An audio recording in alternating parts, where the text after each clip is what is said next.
C'est une situation sans précédent. En même temps, la guerre à grande échelle en Ukraine est aussi une situation sans précédent.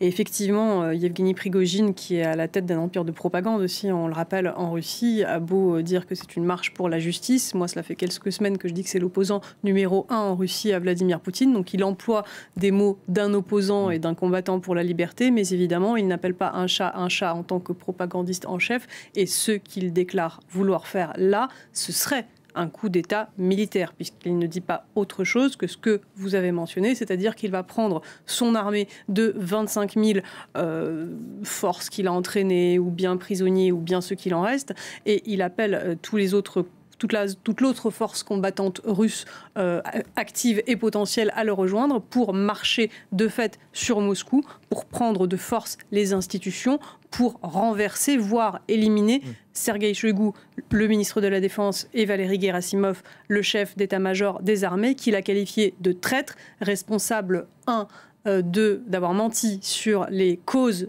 de la guerre en Ukraine, et d'être responsable de la mort de dizaines de milliers de Russes.